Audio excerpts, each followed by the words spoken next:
오늘 사도행전 19장 말씀으로 그분의 능력 안에서라는 제목으로 은혜를 나누고자 합니다. 그분의 능력 안에서, 이게 전부죠. 우리의 신앙의 전부가 되어야 됩니다. 그분의 능력 안에서 행하는 것. 우리는 간혹 아주 뜨거운 믿음의 사람들을 만나는데 그들의 공통점은 자기 안에 계신 그리스도를 나타내기를 갈망하는 사람이라는 것이죠. 내 안에 있는 그리스도를 드러내길 원해요. 내가 뜨거워지면 주님을 드러내길 원해서 막 이리저리 가서도 오직 예수님의 이야기만 꺼내는데, 내 안에 생명 되신 그리스도, 그 그리스도를 드러내길 원하는 사람들의 말에는 비처럼 밝은 생명이 있습니다. 그들의 말에는 힘이 있어요. 체험되어졌기 때문에 힘이 있습니다. 다윗은 전쟁의 날에 골리앗과 그리고 사울의 진영에 있는 모든 사람들 앞에서 말했습니다. 주의 종이 사자와 곰도 쳤은즉 살아계시는 하나님의 군대를 모독한 이 할례 받지 아니한 블레셋 사람이니까. 이 고백, 이 믿음은 어디서 나왔습니까? 그가 양떼, 아버지의 양떼를 칠 때 삶에서 체험된 믿음이었죠. 믿음의 사람은 비범한 일을 창조하길 원합니다. 하나님은 다윗을 만났을 때 내가 이새의 아들 다윗을 만나니 내 마음에 맞는 사람이라 내 뜻을 다 이루리라 했습니다. 하나님이 주목하는 사람이 있다면 그는 하나님께 합한 믿음을 담대히 선포하는 사람입니다. 하나님이 원하시는 말을 하는 사람이에요. 다윗은 골리앗을 만나기까지 존재감이 없었습니다. 그는 언제나 형들 밑에서 신실하게 양치는 삶을 하고 있었는데 그것은 하나님이요 전쟁의 날을 위해서 준비시키고 있었던 겁니다. 사람들이 봤을 때 그냥 막대기나 갖고 다니면서 그냥 양치나 보다, 이게 아니에요. 그 양을 칠 때에는 사자도 오고 곰도 옵니다. 그때 그는 여호와의 힘을 의지해서 사자와 곰의 발톱에서 양떼를 구하고, 그런 것이 하나하나 쌓여서 그의 믿음이 되었어요. 자, 사울과 이스라엘 사람들이 모여서 엘라 골짜기에 진치고 있었을 때 블레셋 사람들은 골짜기 하나를 사이에 두고 반대편에 서 있었습니다. 그리고 블레셋 진영에서 싸움 도두는 자 골리앗이 대표로 나왔는데, 골리앗은 두려울 만하죠. 그의 키는 2m 90이나 됐습니다. 큰 키의 용사였기 때문에. 또 그의 거친 입은 이스라엘의 군대를 모욕하고 있었고, 그의 용모는 사람들을 압도하기에 충분했습니다. 너희는 한 사람을 택해서 내게로 내려보내라. 그가 나와 싸워서 나를 죽이면 너희의 종이 되겠고, 만일 내가 이겨서 그를 죽이면 너희가 우리의 종이 되어 우리를 섬길 것이니라. 한 3m 되는 사람이 여러분 앞에 나와서 이 말을 한다고 생각해 보세요. 내가 오늘 이스라엘 군대를 모욕하였으니 사람을 보내어 나와 더불어 싸우게 하라. 그때 사울과 온 이스라엘이 블레셋 사람의 이 말을 듣고 크게 두려워하니라. 두려워했습니다. 자, 사울과 온 이스라엘 백성은 골리앗의 모습과 그의 말을 듣고 크게 두려워했죠. 근데 이 싸움은 여러분 성경에 있는 싸움이 아니라 우리에게 일어난 싸움이었죠. 우리 교회의 싸움이었습니다. 여러분, 우리는 이것을 골리앗과 이런 모습을 지난 3년간이나 경험했어요. 나와 싸우고 싶은 사람이 있으면 사람을 보내라. 이렇게 문씨가 공권력을 가지고 온 교회에 공문을 보냈습니다. 그때 사울의 진영과 같은 교회들이 있었죠. 즉 그런 종들과 성도들은 하나님의 교회를 모독해도 두려워서 싸우려고 하지 않고 잠잠하게 있었습니다. 골리앗과 사울과 다윗의 싸움은 성경의 사건이 아니라 작년에도 일어났던 실제적인 사건입니다. 어떤 사람들이 이 부분을 통해서 교회를 떠나고 하는 분들도 있는데, 여러분 이것이 교회의 믿음의 전부가 아니에요.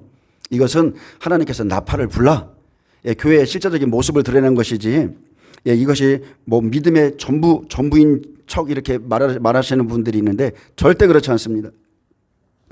자, 사울 보세요. 사울은 원래 하나님께서 세우신 왕이 아니죠.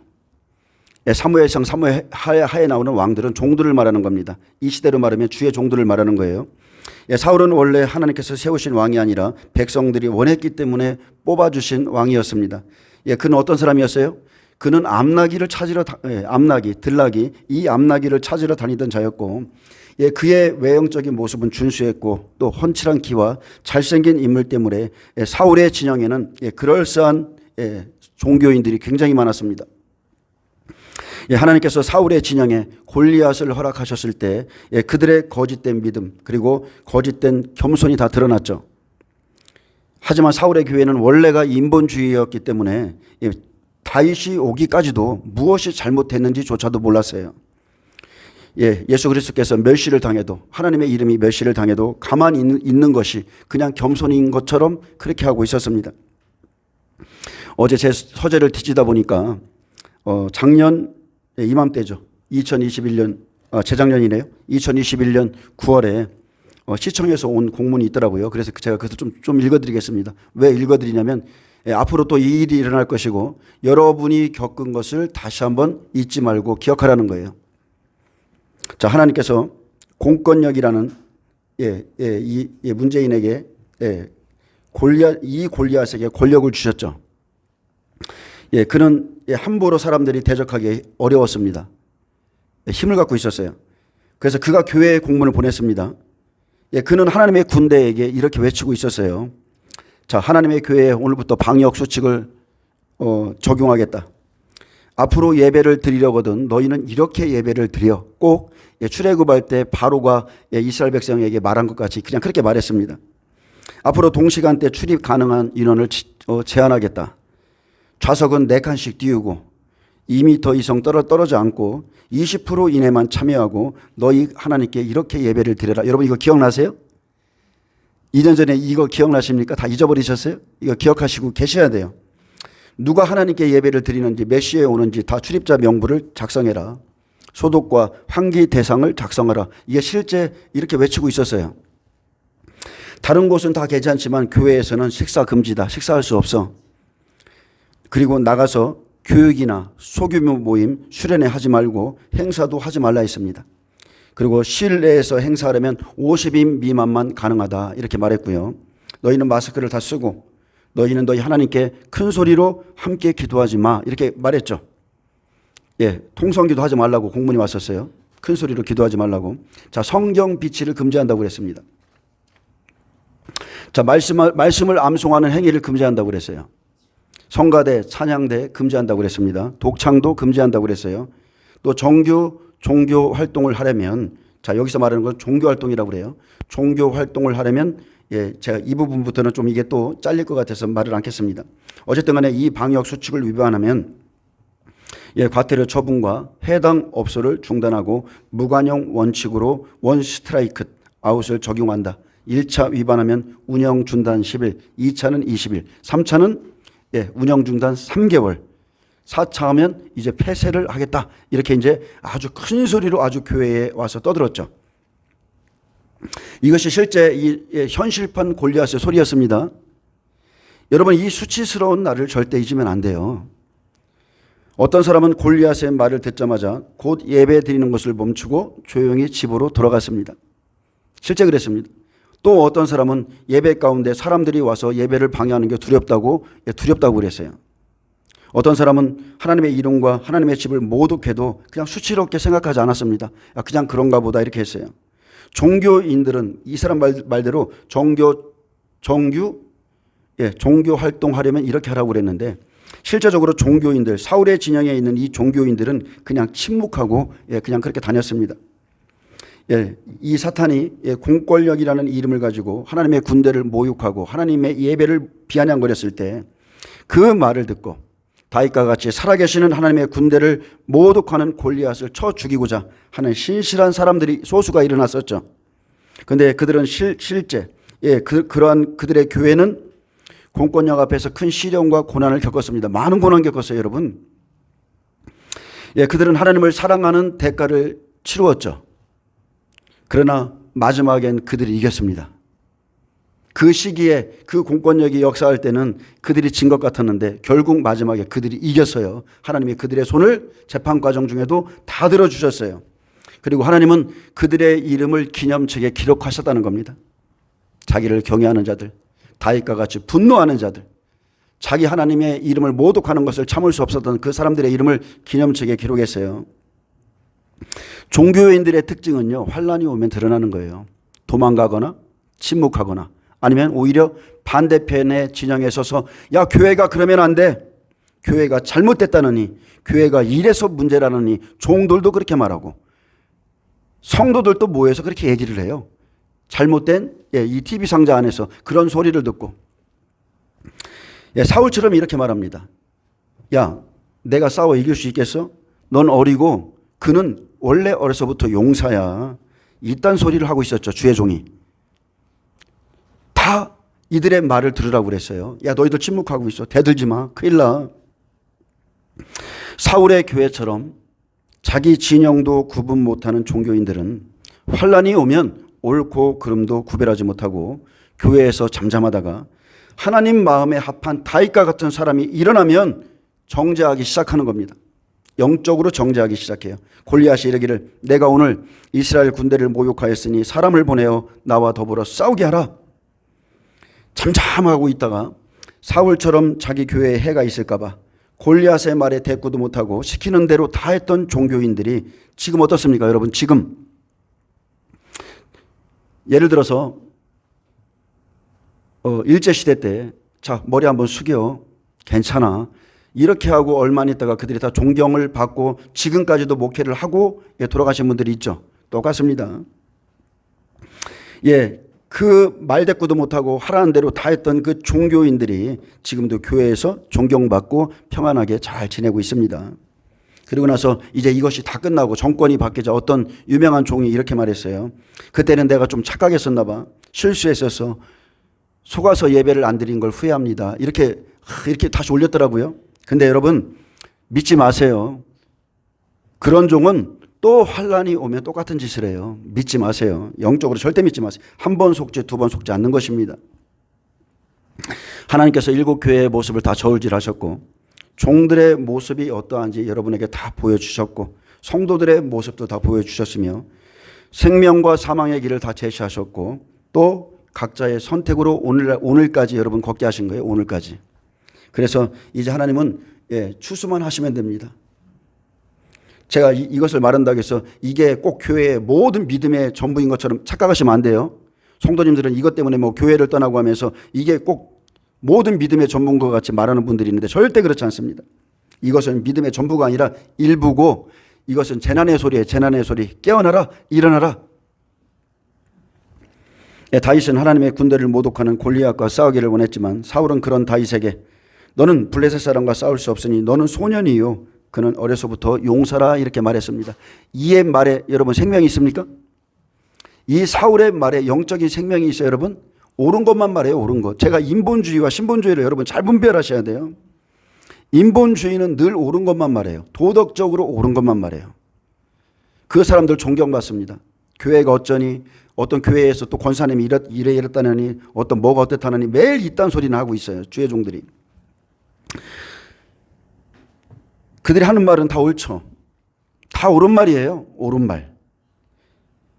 예, 틀린 말이 없습니다. 여기서도 똑같죠. 그가 강하니까 건들지 말라는 거예요. 사울이 주의 종이지만 그는 강하니 너는 골리앗을 이길 수 없어. 건들지 마. 건드려서 좋은 것이 없다. 괜히 문제 만들지 마라.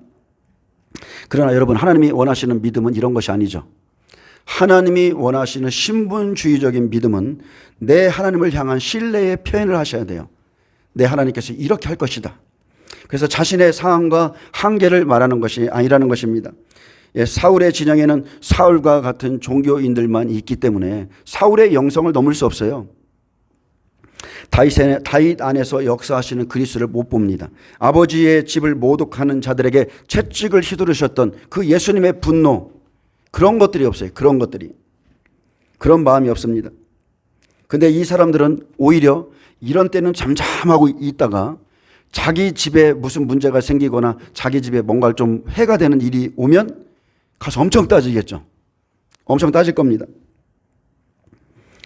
다윗은 사울이 자신에 대해서 판단하고 있었을 때 그는 자신 안에 있는 그리스도를 드러내길 원했습니다. 하나님의 영광을 막 드러내길 원했어요. 그래서 사무엘상 17장 34절에 보면 그래서 다윗이 막 간증을 하기 시작하는 겁니다. 다윗이 사울에게 말하되 주의 종이 아버지의 양을 지킬 때에 사자나 곰이 와서 양떼에게 새끼를 물어가면 내가 따라가서 그것을 치고 그 입에서 새끼를 건져내었고 그것이 일어나 나를 해오고자 하면 내가 그 수염을 잡고 그것을 쳐주겠나이다. 다윗은 삶의 예배자였고요. 그의 간증은 정말로 놀라운 것입니다. 하나님과 자기밖에 몰라요.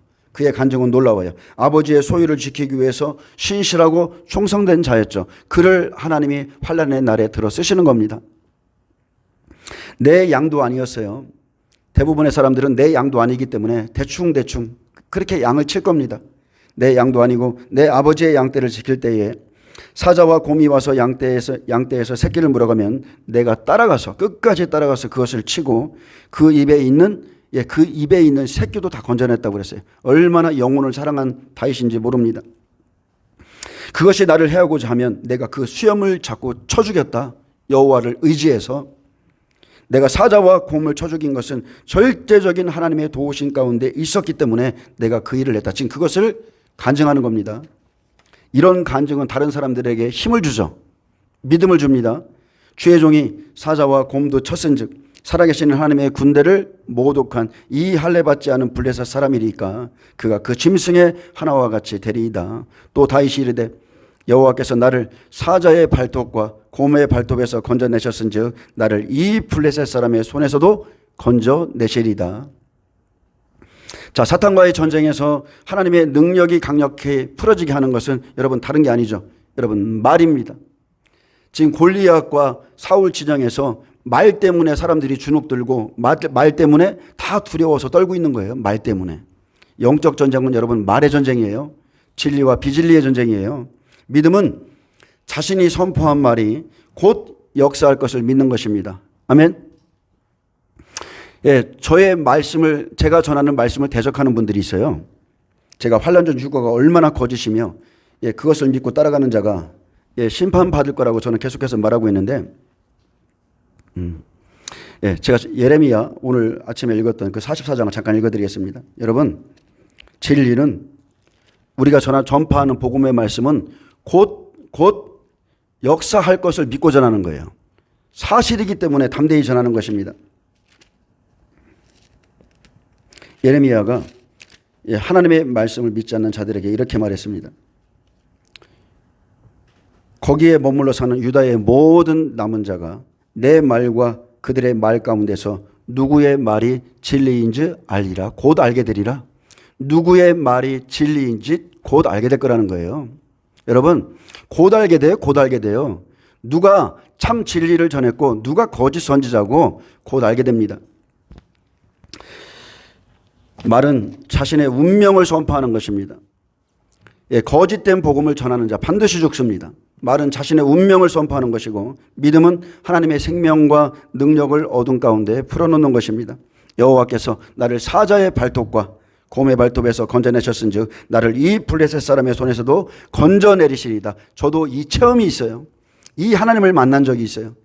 사자와 곰의 발톱에서 나를 건지신 하나님, 이 하나님이 저희 하나님이십니다. 이 하나님이 여러분의 하나님이세요. 예, 여호와를 신뢰하는 믿음을 풀어놓을 때 믿음은 전이 됩니다. 그러자 사울이 다윗에게 이르되 가라. 여호와께서 너와 함께 계시기를 원하노라. 믿음은 전이 되는 거예요. 다윗이 사울의 말과 골리앗의 말을 주목하지 않고 예수로 난 믿음을 증거했을 때 다윗의 믿음은 사울의 믿음이 역사하도록 강력한 힘을 발휘했습니다. 사무엘상 17장에 다윗이 곁에 있는 사람들에게 말하되 이 블레셋 사람을 죽여 이스라엘의 치욕을 제거하는 사람에게는 어떠한 대우를 하겠느냐. 이 할례 받지 않은 블레셋 사람이 누구이기에 살아계시는 하나님의 군대를 모독하겠느냐. 다윗이 이같이 물매와 돌로 블레셋 사람을 이기고 그를 쳐 죽였으나 자기 손에는 칼이 없었더라 했습니다. 여러분, 영적 전쟁은 칼과 단창으로 하는 게 아니죠. 이렇게 육의 싸움이 아니에요. 여러분은 하나님의 마음에 합한 것을 선포하시길 축복합니다. 그러면 하나님께서 여러분의 말 그대로 여러분의 문제를 해결하시고 뒤에서 든든히 밀어주시고 하나님은 여러분에게 영적인 승리를 주실 것입니다. 다윗의 말은 살아있었어요. 다윗은 이미 골리앗에게 승리할 것을 믿으며 나에게 어떠한 대우를 해주겠느냐 이렇게 말했습니다. 나는 반드시 승리해. 나에게 어떠한 대우를 해줄 거야. 사탄과의 전쟁에서 반드시 필요한 영적 무기는 믿음의 말입니다. 말씀이 검이에요. 성령의 검입니다. 하나님은 그 말에 생명을 불어넣으셨죠. 우리 안에 있는 믿음과 신념은 표출시킬 때의 역사가 일어납니다. 내가 하나님의 믿음을 선포할 때 하나님을 살아 역사하시도록 만드는 거예요. 그렇게 말하시길 축복합니다. 내가 하나님을 하나님에게 말하면 하나님이 살아서 역사하시는 하나님을 우리는 경험하게 됩니다. 요한일서 5장 4절에 무릇 하나님께로부터 난 자마다 세상을 이기느니라. 세상을 이기는 승리는 이것이니 우리의 믿음이니라. 에베소서 6장 16절에는 모든 것 위에 믿음의 방패를 가지고 이로써 능히 악한 자의 불화살을 소멸하며 다윗의 믿음의 방패가 그 골리앗의 불화살, 그 불화살은 말이죠. 그의 강력한 메시지예요. 나와 싸울 자가 누구냐? 그 불화살을 소멸하고 구원의 투구와 성령의 검 곧 하나님의 말씀을 가지라. 다시 한번 말씀을 선포할 때 어쨌든 영적 전쟁은 여러분 말과 말의 전쟁인 것입니다. 또 이사야 55장 11절에 내 입에서 나가는 말도 이와 같이 헛되이 내게로 되돌아오지 아니하고 나의 기뻐하는 뜻을 이루며 내가 보낸 일에 형통함이로다. 여러분이 누구인지를 보여주고 싶습니까? 그리스도 안에 있다고 하는 여러분이 누구인지를 보여주고 싶으세요? 그러면 여러분이 마음속에 믿는 하나님을 입으로 선포하게 될 때 여러분은 보게 될 것입니다. 아멘. 하나님은 그리스도 예수 안에서 여러분에게 이미 모든 능력을 부여해 주셨습니다. 이제 여러분이 믿음으로 하나님의 능력을 사용하시기를 축복합니다. 선포해야 돼요. 가만히 있으면 아무 일 안 일어나요. 지나가는 안진뱅이 붙잡고 일어날지어다 뭐래도 막 해야 역사가 일어나지 가만히 있으면 아무 일 없습니다. 하나님께서 베드로의 손으로 어떤 일을 행하게 하셨습니까? 여러분 한번 잘 생각해 보세요. 베드로가 성령의 세례를 받고 성령으로 예언하고 예언의 말씀을 전했죠. 그리고 그가 어느 날 그는 성전 앞에 못 걷는 안진뱅이를 주목하게 보게 되었습니다. 성령께서 그를 주목하게 이렇게 보게 하셨겠죠. 그런 날이 있어요. 똑같은 날인데도 어떤 사람을 주목해서 성령께서 보게 하실 때가 있는데, 자, 그가 무엇을 얻을까 해서 베드로를 바라보았을 때 베드로가 이렇게 말했습니다. 은과 금은 내게 없거니와 내게 있는 이것을 내게 주노니 나사라 예수 그리스도의 이름으로 일어나 걸어라. 즉시 오른손을 잡고 일으켰을 때 그가 뛰고 서서 걷게 되었고 그들과 함께 성전으로 들어가면서, 이것이 가장 중요하죠. 여러분, 기적과 표적의 목적은 이거예요. 그들과 함께 서서 성전에 들어가도록 하는 것입니다. 그래서 그가 성전에 들어가면서 걷기도 하고 뛰기도 하면서 하나님을 저와 여러분 같이 찬송한 거예요. 그들과 함께 하나님을 찬송하도록 기적이 일어났고, 이 말씀의 능력으로 이러한 일은 곧 베드로의 보편적인 사역이 되기 시작했습니다. 기적은 다른 게 아니죠. 지금 저와 여러분이 누리고 있는 이 누림을 주기 위해서 그렇게 기적을 하나님이 행하시는 것이고, 그리고 결국 그들과 함께 성전에 들어가게 하는 게 목적이에요. 또 하나님은 바울의 손으로 놀라운 능력을 행하게 했습니다. 우리가 알아야 될 것은 능력은 결코 지식으로부터 오는 게 아닙니다. 절대 지식으로 오지 않아요. 지식적인 교회에서는 이러니 저러니 참 많은 옳은 말을 할지라도 능력, 치유 하나도 나타나지 않습니다. 절대 안 나타나요. 왜 그래요? 그것은 성령의 역할이기 때문에 그렇습니다. 이러한 능력은 사울이 율법 아래서는 경험해 보지 못한 위로부터 오는 능력이었습니다. 바울은 하나님의 말씀을 정확히 증거했고, 성령께서는 위로부터 오는 기적을 그의 사역에 보편적으로 일으키셨습니다. 이것은 바울에 의해서 이루어진 게 아니라 성령님께서 바울의 손을 통해서 그들에게 행하시기 시작한 거죠. 이것을 꼭 명심하셔야 돼요. 내가 하는 게 아니에요. 요한복음 21장에 예수님께서 말씀하신 대로 성령께서 베드로를 띠띠우고 다닐지라도 너와 무슨 상관이 있나 이렇게 물으셨죠. 그리고 베드로를 실제 띠띠우고 다니셨듯이 성령님은 예수님께서 자기 피로 사신 교회를 위해서 목숨조차 아끼지 않고 복음을 전파하고 있는 바울을 완전히 사로잡았습니다. 그래서 사도행전 20장에 보면 보라 이제 나는 성령에 매여, 이렇게 말하죠. 나는 성령에 매였다는 거예요. 성령에 매여 예루살렘으로 가는데 거기서 무슨 일을 당할는지 알지 못하노라. 오직 성령이 각성에서 내게 증언하여 결박과 환난이 나를 기다린다 하시나 내가 달려갈 길과 주 예수께 받은 사명 곧 하나님의 은혜의 복음을 증언하는 일을 마치려 하면은 나의 생명조차 조금도 귀한 것으로 여기지 아니하노라. 아멘.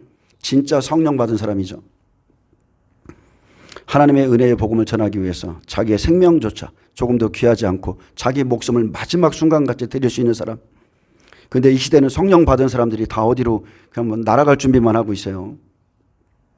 바울은 성령에 매어 있었고 자기 앞에 닥칠 결박과 환난도 성령께서 알려주셨어요. 다 알고 있었습니다. 그리고 그의 모든 기적들의 비밀은 오직 예수님이었죠. 오직 예수님. 그는 영적인 통찰력이 있었고 수많은 은사를 가지고 있었으며 에베소에 왔을 때 어떤 예수를 믿는 제자들을 만났을 때에도 그들에게 딱 보니까 성령이 계시지 않는 것을 그냥 알게 됐어요. 바울은 즉시 성령님께서 그들에게 임하실 수 있도록 그들에게 말했습니다. 여러분, 성령이 임한 사람과 안 임한 사람은 표시가 나요. 틀립니다. 예수를 믿고 있는데 뭔가 하나가 꼭 빠져 있어요. 빠진 것 같아. 성령이 없는 사람들이 진짜 있습니다. 바울은 에베소 회상에 들어가 석 달 동안 하나님 나라에 대해서 담대히 강론했습니다. 바울의 말에는 실수가 없었고 하나님께서는 그가 전한 복음의 능력을 나타내셨습니다. 그러한 능력을 경험하기 위해서는 가장 먼저 그에게 진리에 대해서 실수가 없어야 돼요. 진리에 대해서. 그래서 바울에게 임한 성령의 세례는 그가 가진 말씀에 절대적인 확신을 주었죠. 고린도전서 2장에 바울이 이렇게 말했습니다. 내 말과 내 전도함이 설득력 있는 지혜의 말로 하지 아니하고 다만 성령의 나타나심과 능력으로 하길 원한다 이렇게 고백했어요. 근데 많은 사람들은 이 말씀을 오해해요. 봐라, 바울이 성령 받았지. 그가 능력을 행했지. 자, 지혜의 말로 아니하고 성령의 나타나심과 능력으로 하길 원하지. 성령의 기름 부음이 성령께서 기름 부으시면 누구든지 너희를 가르칠 필요가 없고 그분이 너희를 가르치셔 이러면서 성경조차도 안 보는 분들 많거든요. 근데 여러분 꼭 명심하셔야 될 것은 바울은 바리새인 중에 어디죠? 바울은 율법을 정통한 자였어요. 그는 말씀이 꽉 차 있는 자였어요. 예수님의 12제자 어부들이고 세리들이지만 3년 반이나 말씀으로 꽉 채운 사람이었어요. 그 다음에 성령을 받는 거예요. 그 다음에. 근데 많은 사람들은 그 사람들이 그런 말씀을 받고 예수님의 말씀을 받기 위해서 하나님의 말씀을 받기 위해서 얼마나 많은 시간을 가졌는지에 대해서는 생각하지 않고 오직 능력을 추구하다 보니까 거짓된 메시지를 전하는 거예요. 근데 그 거짓된 메시지에도 사탄이 역사하면 능력이 나타나는 것입니다. 바울은 항상 성령님과 함께 있고 성령님을 통해서 말하는 그리스도에 대한 증거는 언제나 무엇이든 완벽하고 정확했어요. 그래서 저와 여러분은 지금 초대교회처럼 성령 안에서 담대함이 필요한 시대에 살고 있습니다. 초대교회보다 오히려 더 담대함이 필요한 시대에 저희가 살고 있는데 이 시대 보세요.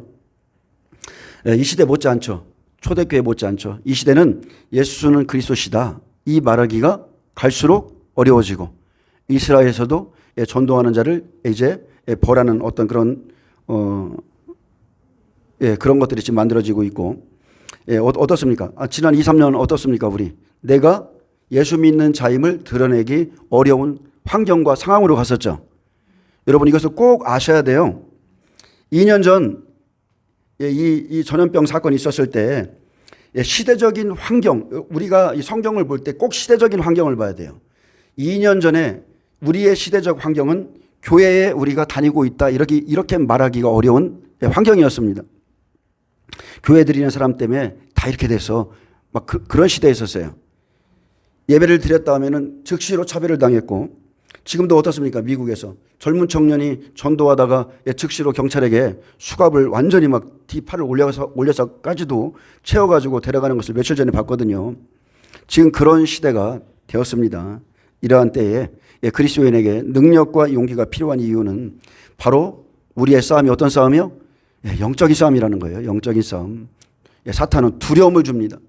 두려움을 줘서 말하지 못하게 하고 바울이 에베소의 회당에 들어가 석 달 동안 강론할 때 마음이 굳은 사람들은 예수님을 거부했지만 제자들을 따로 세우고 따로 세워서 두란노 서원에서 날마다 가르쳤고 2해 동안 그같이 하자 아시아에 사는 유대인이나 헬라인이나 다 주의 말씀을 듣게 되었습니다. 자, 바울이 전한 주의 말씀이 들려질 때 하나님께서 능력과 기적들로 바울이 전한 주의 말씀을 확실히 해주셨어요. 그래서 바울이 말씀을 증거할 때 함께 하셨던 그 성령님을 저와 여러분이 사모하셔야 됩니다. 사모하셔야 돼요. 성령은 바울이 전한 말씀을 확실히 증거해 주셨습니다. 성령은 바울이 전한 이론을 확실히 증거하셨고 주님의 말씀을 사람들이 듣게 했습니다. 복음의 능력 다 성령님이십니다. 예수님의 사역의 비밀도 오직 성령이시고 저와 여러분이 구원받는 것도 오직 성령 안에서 시작되고 성령이 없인 아무도 그리스도인이 될 수가 없습니다. 여러분 한번 성령의 세례를 받아서 끝나는 것이 아니고 성령의 충만함을 계속 받으셔야 돼요. 계속 받으셔야 됩니다. 바울은 에베소에 있는 회당에 들어가기 전에 아볼로의 복음을 들은 어떤 제자들을 만나서 물었습니다. 너희가 믿을 때에 성령을 받았느냐? 아니라 우리는 성령이 계심도 듣지 못하였노라. 이런 교회가 지금 우리 시대에도 있어요. 어떤 교회 가면 입만 열으면 꼭 잘못된 것 같고 너무나 조용한 교회가 있어요. 여러분 성령이 교회에 임하시면 절대 조용하지 않습니다. 절대 조용하지 않아요. 바울이 이르되 그러면 너희가 무슨 세례를 받았느냐? 대답하되 요한의 세례니라. 물 세례만 받은 교회. 예수님은 언제나 성령님과 함께 하셨는데 성령이 없이 예수 그리스도를 따르는 사람들이 있습니다. 성령이 없이 예수님을 따르고 성령이 주신 은사 없이 예수님을 따르고 성령이 주신 어떤 능력 없이 영적 전쟁하는 교회들이 있다는 거예요. 그 사람들 능력의 근원에 있지 않은 겁니다. 실제 환난의 날 그들 영적 전쟁 아무것도 못해요. 우리가 예수님처럼 살아갈 수 있는 이유는 딱 하나죠. 그분의 능력의 근원 안에 있는 겁니다. 그분이 바로 성령님이세요. 요한은 물로 회개의 세례를 베풀며 내 뒤에 오시는 예수님을 믿으라 그랬어요. 그는 성령과 불로 너희에게 세례를 베푸시는 분이라 그랬습니다. 예수님이 누구시라고요? 성령과 불로 너희에게 세례를 베푸실 것이다. 성령이 없이 예수님은 아무 일도 하지 않으셨고 하실 수도 없으셨습니다. 예수님은 요단강에서 요한의 세례를 받으시고 하나님의 의를 다 이룬 후에야 성령의 이끌림을 받으셨고 광야에 나가 시험을 받으셨고 승리하셨죠. 그리고 공생에 마치고 부활하시고 제자들에게 나타나셔서 성령을 받으라. 성령을 받으라. 아버지께서 약속하신 성령이 오시기까지 그 자리를 떠나지 말라. 그렇게 말씀했습니다. 성령의 도움 없이는 그리스도인이 될 수 있는 방법은 전혀 없습니다. 전혀 없어요. 그리스도인의 구원과 능력은 오직 성령님에게 있습니다. 거룩한 성령님은 거짓의 영과 질병과 마귀의 적이고 그래서 하나님의 비전은 딱 하나죠. 오직 성령이 너희에게 임하시면 너희가 권능을 받고 예루살렘과 유대와 사마리아와 땅끝까지 이르러 내 증인이 되리라. 성령이 임하셔야 내 증인이에요. 자, 바울은 에베소에서 아볼로의 제자들에게 주 예수의 이름으로 세례를 베풀고 다시 그들에게 안수하자 성령이 그들에게 임하시고 예언도 하고 방언도 하게 됐습니다. 그들은 그때서야 실존하는 하나님의 나라가 무엇인지를 경험하기 시작했습니다. 예수님을 믿는다는 것은 다른 게 아니죠. 예수님을 믿는다는 것은 성령이 계심을 믿는 것입니다. 성령을 받는 거예요. 성령을 받을 때 하나님 나라가 우리 마음 가운데 들어옵니다. 에베소서 5장 18절에 술 취하지 말라. 이는 방탕한 것이니 오직 성령으로 충만함을 받으라. 자, 술에 취하면 어떤 일이 생깁니까? 그 사람이 술의 지배하에 있게 되죠. 같은 방법으로 성령님의 영향 아래 여러분 있으라는 거예요. 어떤 사람은 이런 말을 제대로 받아들이지 않고 꼭 비꼬듯이 말하는 사람들이 있었는데 술 취하지 말아라 그랬더니 취하지 말도록만 마시면 되죠. 이렇게 이제 어떤 분이 그러더라고요. 그런 뜻이 아니죠. 술을 마시는 것은 여러분 선택입니다. 선택이에요. 그리고 마신 만큼 자기의 마음과 몸에 영향을 미칩니다. 술을 마시길 원하든지 아니면 성령의 세수를 원하는지 선택하라는 거예요. 자신의 선택입니다.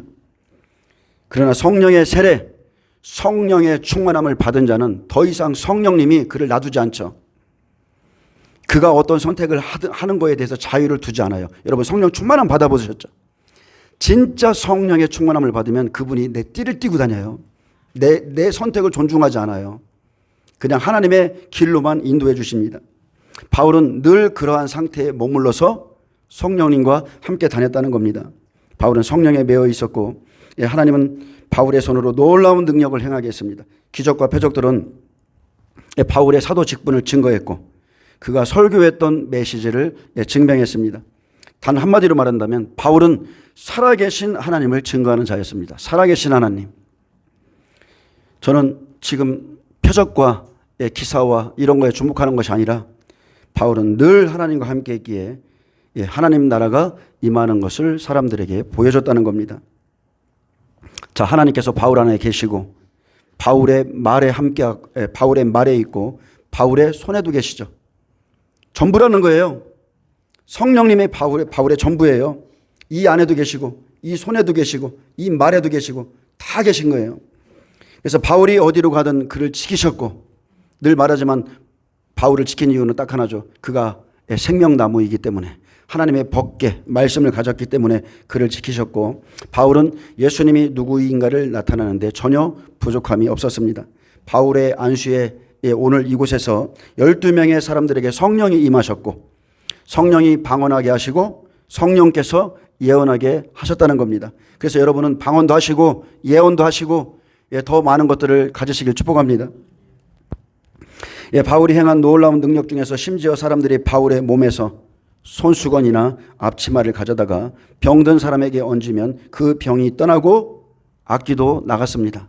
자, 보세요. 저도 이 사역에 좀 있었는데 사역자가 손수건 하나 들고 이리 와 이러면서 나오라고 해서 이마에도 얹어주고 주고 이게 아니에요. 성경을 자세히 읽어보면 바울이 손수건을 가지고 다닌 것이 아니라 사람들이 바울에게 역사하는 하나님을 보니까 그의 손수건이라도 갖고 싶었던 거예요. 그의 손수건을 가져갔습니다. 그의 손수건을 가져갔어요. 예수님의 이름이 높아지게 되자 유대인 중 마수라는 사람이 시험 삼아서 악기 들린 자에게 내가 바울이 전파하는 예수를 의지하여 너희에게 명하노라 이렇게 말할 정도였습니다. 어떤 사람이 이렇게 했다고요? 마수라는 사람, 유대인 중에 마수라는 사람이 내가 바울이 전파하는 예수를 의지하여 너희에게 명하노라. 여러분, 바울이 전파하는 예수님을 의지하고 있습니까? 여러분은 바울이 전파하는 예수를 의지하고 계십니까? 여러분은 전능하신 예수님의 이름으로 이렇게 명령하고 있습니까? 명령하세요. 자, 베드로가 성전에 있는 안전뱅이를 일으키고 천하 사람 중에 구원받을 유일한 이름을 증거했을 때 제사장들과 사두개인들은 그들을 불러 경고하여 도무지 예수의 이름으로 말하지도 말고 가르치지도 말라는 조건으로 사도들을 놓아주려 했습니다. 그렇듯이 예수의 이름엔 비밀이 있습니다. 예수의 이름엔 비밀이 있어요. 구원의 이름 예수, 아멘. 치유의 이름 예수, 능력의 이름 예수. 이 이름이 여러분에게 실제가 돼야 됩니다. 예수님의 이름에는 모든 것으로부터의 구원이 있어요. 사탄이 이 이름을 싫어하는 것은 예수의 이름엔 죄의 능력, 죄의 속박, 죄의 영향력, 가계의 저주, 형벌, 전염병, 가난, 실패, 고통, 하나님께서 원치 않는 모든 것들로부터 구원을 주시기 때문입니다. 예수님은 모든 것으로부터의 구원자이십니다. 예수님의 이름에 뭐가 있다고요?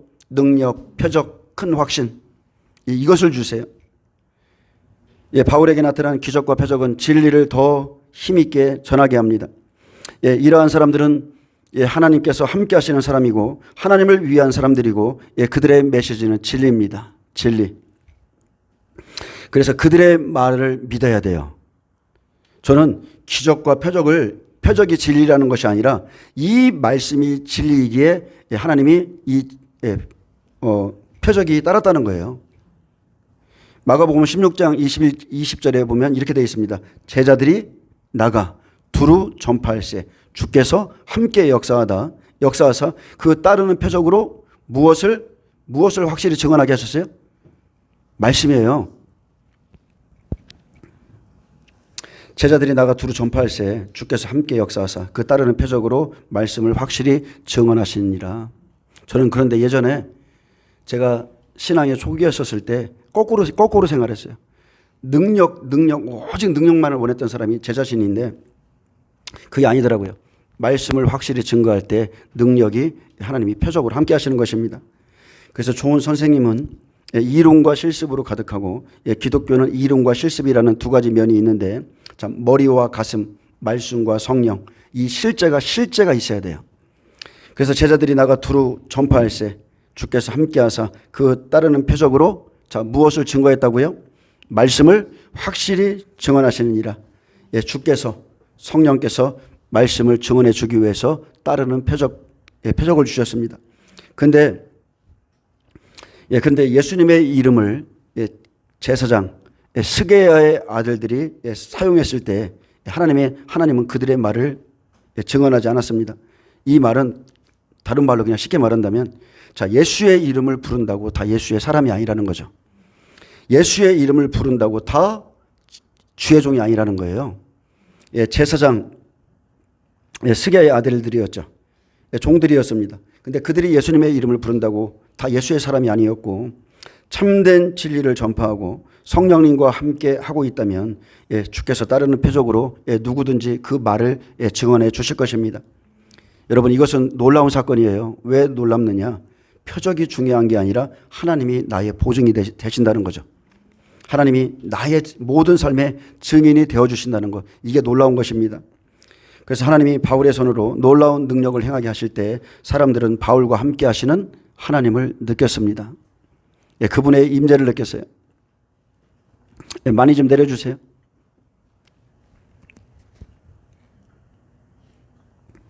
자, 그래서 사람들이 바울의 몸에 있던 손수건이나 앞치마를 가져다가 병든 사람에게 얹을 때 그 병이 떠나고 악한 영이 나갔습니다. 자, 사람들이 바울에게 역사하시는 하나님을 믿었고 그래서 그 믿음이 함께 역사한 거죠. 이 영적 원리를 아셔야 돼요. 바울에게 역사하시는 하나님을 봤어요. 나에게 믿음이 생겨. 그래서 그에게 있는 앞치마나 손수건을 가져가면 낫겠다. 이 믿음이 함께 역사하는 것입니다. 그래서 모든 것은 하나님으로부터 온다는 거예요. 믿음은 하나님으로부터 오죠. 바울이 행한 능력은 하나님으로부터 왔고 하나님께 빌린 것이기에 바울은 하나님이 주신 것을 다시 하나님께 되돌려 주었습니다. 저는 이 시대에 예수님의 이러한 영광이 모든 교회에 임하기를 간절히 원합니다. 능력 반드시 필요합니다.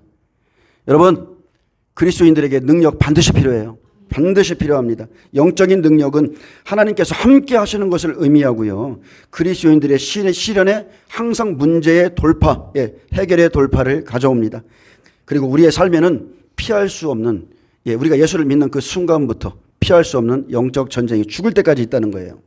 하나님께서 바울과 함께 하실 때 병이 떠나고 악기가 나가듯이 이 싸움은 빛과 어둠, 영적 전쟁으로서 결코 피할 수 없는 전쟁입니다. 자, 하나님이 바울과 함께 하실 때, 내가 임재의 사람이 되었을 때, 성령이 나와 함께 늘 동행하실 때, 그가 가면 병이 떠나고 악기가 나가듯이 지금 우리가 싸우는 싸움은 빛과 어둠이라는 거예요. 영적 전쟁입니다. 여러분 이제 가장 최종적인 전쟁이 이제 다가오고 있습니다. 저와 여러분이 치를 전쟁은 앞으로 이제 이 육적인 전쟁도 잠깐 있어요. 잠깐 있겠지만 저와 여러분이 아주 치열하게 치러야 될 전쟁은 영적 전쟁입니다. 여러분은 세상에 속하지 아니하였기 때문에 반드시 환난과 고난을 받을 것이고 세상이 여러분을 엄청 미워할 것입니다. 그러나 우리가 환난을 당할지라도 담대할 이유는 여러분 안에 거하시는 그리스도가 세상을 이기셨고 성령님이 여러분을 붙잡고 계신다는 거죠. 여러분들은 그리스도와 함께 예수님의 말씀 그대로 고난을 함께 받을 것이고 장차 이것과 좋게 비교할 수는 없는 큰 영광도 누리게 될 것입니다. 요한복음 17장 14절에 내가 아버지의 말씀을 그들에게 주었사오매 세상이 그들을 미워하였사오니, 자 이게 진리입니다. 내가 아버지의 말씀을 그들에게 주었사오매 세상이 그들을 미워하였사오니 이는 내가 세상에 속하지 아니한 같이 그들도 세상에 속하지 아니함으로 인함이니이다. 또 요한복음 16장 33절에 세상에서는 너희가 환난을 당하나 담대하라. 내가 세상을 이기었노라. 여러분, 이 땅은 천국이 아니에요. 절대 천국이 아닙니다. 우리의 시민권은 하늘에 있고, 바울과 같이 이 세상에 사는 그리스도인들은 누구 할 것 없이 반드시 그 사람에게 사탄의 가시가 있습니다. 사탄의 가시가 존재하고 영적 전쟁은 필수적이고, 내가 약한 그때의 강함이라는 최종적인 인식을 가지고 살 때 주님의 능력은 그를 통해서 나타납니다. 저는 오늘도 고백했어요. 주님, 제가 약하기 때문에 감사합니다 그랬어요. 제가 약하기 때문에, 영적으로 무능하기 때문에 감사합니다. 하나님만을 더 의지하게 하심을 감사합니다. 막 이런 기도가 나오더라고요. 유대의 한 제사장 스게 일구바들이 악기 들린 자에게 예수의 이름으로 명령했을 때 악한 귀신이 말했습니다. 내가 예수도 알고 바울도 알거니와 너희는 누구냐 하고 그들에게 뛰어올라 눌러 이기니 그들이 상하여 벗은 몸으로 그 집에서 도망하는지라.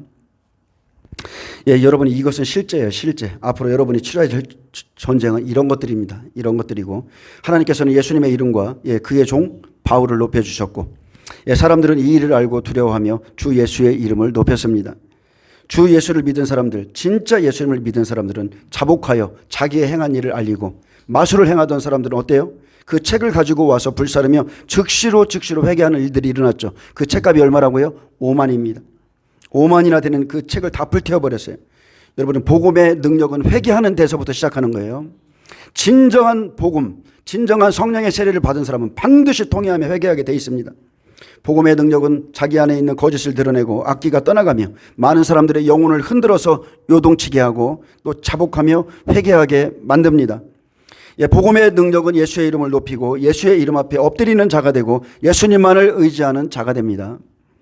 누구나 예수의 이름을 말할 수 있지만 예수님과 함께하는 것은 아니라는 거예요. 치열한 영적 전투의 능력은 성령님의 도움 없이 되지 않습니다. 준비되지 않은 상태로 이러한 전쟁을 치르는 사람들, 그건 무능한 거예요. 무지한 거예요. 영적 전쟁을 경험해보지 못했기 때문에 아이들에게나 누구에게나 야, 기도해, 이렇게 손 얹어 기도해 하면서 함부로 이런 어떤 예언 사역이나 아니면은 어떤 치유 사역이나 손대고 기도하는 걸 가르치는데 그것은 영적 세계를 모르기 때문에 하는 거예요. 여러분, 나보다 강한 존재가요, 내가 장성한 분량에 이르고 예수의 이름을 갖고 있다고 모든 사람이 예수의 능력 안에 있는 게 아니에요. 귀신은 한순간에 들어올 수 있어요. 한순간에. 사탄은 각 사람에 대해 자세히 잘 알고 있습니다. 문제 해결의 열쇠를 여러분 가지셔야 돼요. 여러분이 참된 자유, 그것은 바울과 함께 계셨던 하나님, 임마누엘하신 성령님의 능력 안에서였습니다. 여러분, 바울처럼 성령의 메인받으시기를 바라고요. 그분의 능력 안에서 행하시기를 축복합니다. 우리가 굳이 말 안 해도 귀신들이 더 잘 알아요. 내가 예수도 알고 바울도 아는데 너 누구냐? 네가 뭔데 이렇게 하느냐? 나한테 잽도 안 되는 것이 와가지고서 귀신아 나가라 이게 나갈 것 같아요?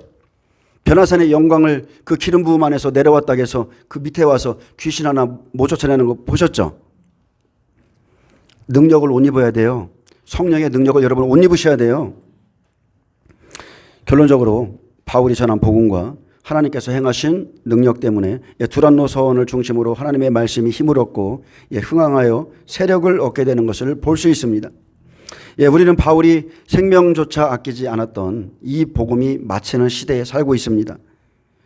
우리는 다가올 전쟁의 조짐을 보고 있고 이 전쟁은 이미 시작되었죠. 교회 안에서 시작되었습니다. 우리는 대규모의 배도를 받고요. 사람의 미혹도 시작되었고 거짓 선지자들도 나올 만큼 지금 나와서 활동하고 있습니다. 또 음료는 어떻습니까? 땅의 상인들과 함께 만국을 미혹하는 상품도 내놓았고 그의 화려한 복술과 마술, 만국을 속이고 미혹하기 부족함이 없었죠.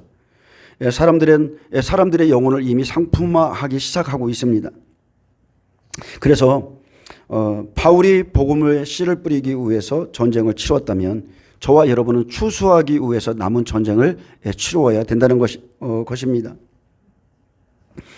우리가 바울과 함께 하신 성령님과 함께 한다면 무슨 일을 당하는 것을 두려워할 것이 아니라 자신의 생명조차 조금도 귀하게 여기지 않게 되는 것입니다. 여러분, 이 말씀의 의미를 꼭 새기세요.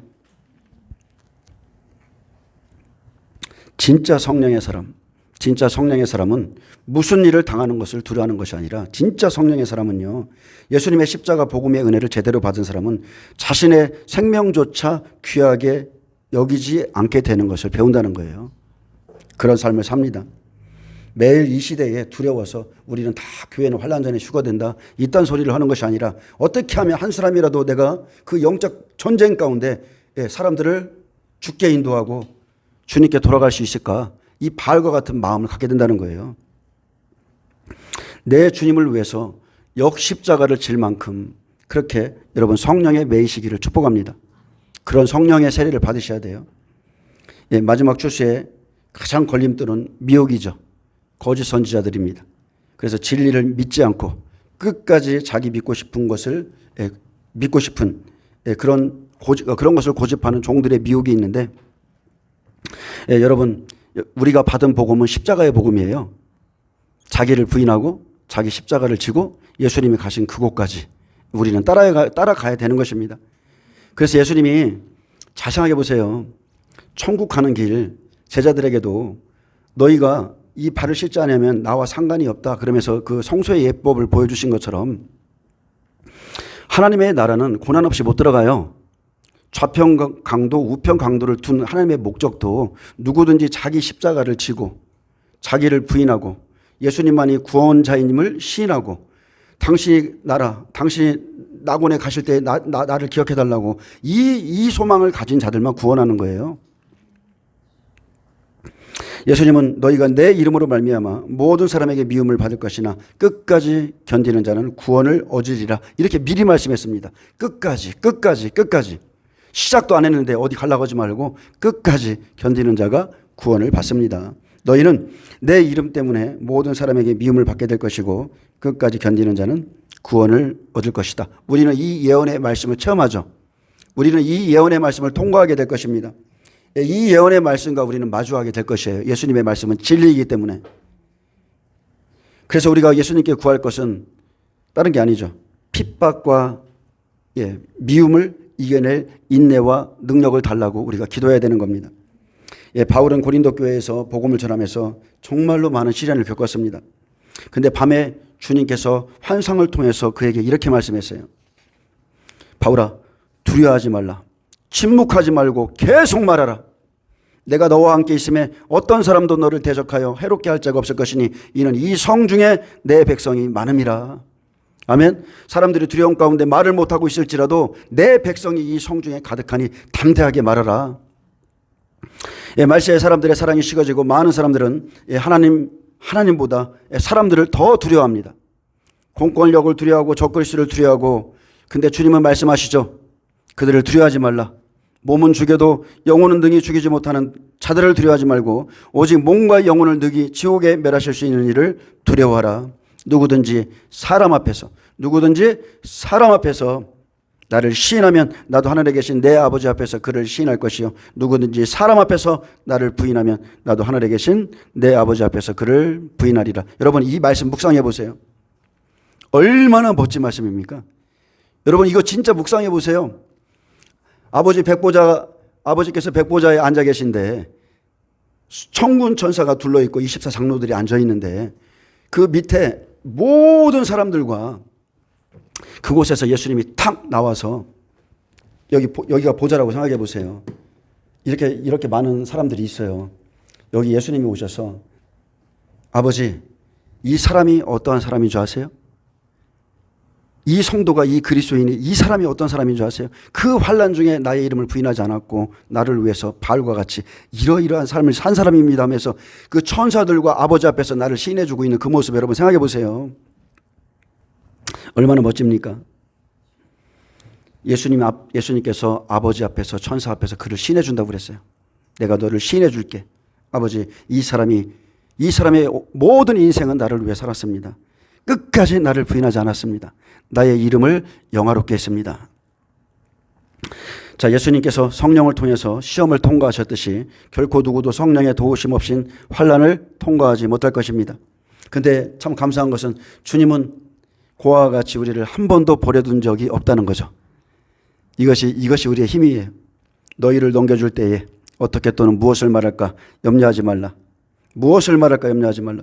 그때 너희에게 할 말을 주시리니 말하는 이는 너희가 아니라 너희 속에서 말씀하시느니 곧 너희 아버지의 성령이시니라. 너희 성령이 임하시면 너희의 배에서 생수의 강이 흐른다고 그랬죠. 근데 이 배예요. 이 배. 우리의 가장 중앙에 있는 이 영의 집에 주님이 살고 계시고 우리를 떠나지 아니하시고 마지막까지 할 말을 주신다 했습니다. 앞으로 여러분 폭풍이 다가올 것입니다. 근데 그 폭풍 속에서 강하고 담대한 마음을 주시는 분은 우리 속에 계신 성령이세요. 바울의 손으로 놀라운 능력을 행하게 하신 그 성령이 저와 여러분의 손을 붙들고 있습니다. 물 위로 걸어오라. 바다야 잠잠하라. 예수님께서 성령 안에서 말씀하셨듯이 여러분 저와 여러분 이 시간 성령님을 사모합니다. 더 사모합니다. 성령님을 만난 사람들은 변화되었어요. 자복했고 회개했고 마술을 행하던 사람들은 자기들의 모든 죄를 고백하면서 은 5만이나 되는 책을 그 자리에서 다 불살랐는데 성령님께서 이렇게 여러분을 돕고 밀어주고 계신 것을 믿으시기를 축복합니다. 그래서 여러분이 믿고 있는 것, 지금 의지하고 있는 것, 높아진 생각까지도 다 버릴 때에 주의 말씀이 힘이 있어 흥하게 되고 세력을 얻게 될 것입니다. 그래서 이 능력은 어디서부터 시작해요? 내 안에서부터, 내 가정에서부터, 내 사업의 모든 곳에서 하나님이 함께 하시는 거예요. 여러분 바울에게 놀라운 능력을 행하게 하셨던 이 성령님을 사모하시고 오늘 성령의 큰 능력을 받으시길 축복합니다.